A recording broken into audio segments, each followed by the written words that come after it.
Sébastien Cossard, 36 ans, transplanté du foie en 2010.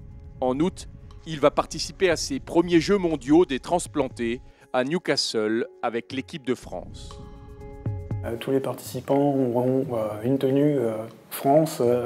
Il y a une cérémonie d'ouverture, il y a une cérémonie entre guillemets de clôture, dîner de gala, avec donc comme pour les Jeux Olympiques, les athlètes qui vont défiler certainement dans l'enceinte d'un stade ou dans des rues. Grosse fatigue, épisode infectieux. Sébastien a connu des temps difficiles, mais la greffe a changé sa vie il y a 9 ans. Progressivement, il s'est reconstruit.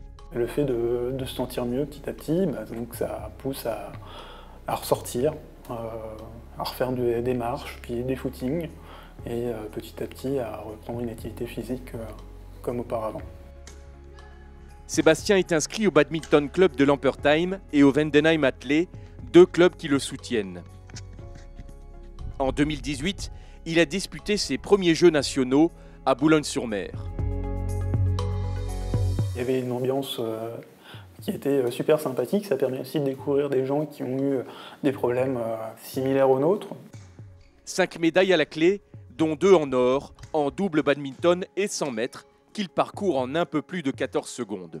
On est loin du Usain Bolt, mais c'est déjà pas mal. Au-delà du chrono, du score ou de la distance, l'expérience de Sébastien montre à quel point le don d'organes est important.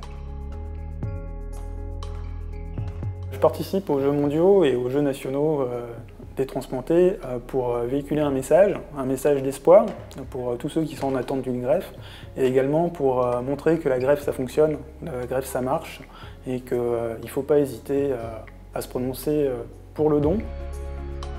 La loi stipule que tout le monde est donneur d'organes, sauf si la personne a exprimé son refus de son vivant, soit en informant ses proches, soit en s'inscrivant sur le registre national des refus.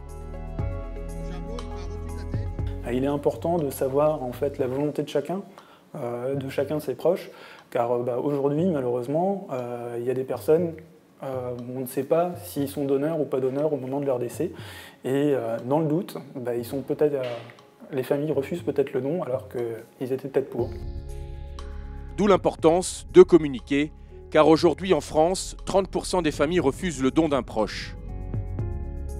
Le donneur de Sébastien lui a permis de vivre comme tout le monde, de se lancer des défis avec les mondiaux en pointe de mire du 16 au 24 août. Moi, ça sera me faire plaisir, participer, voir du monde, et si j'améliore simplement mes temps, je serai déjà content.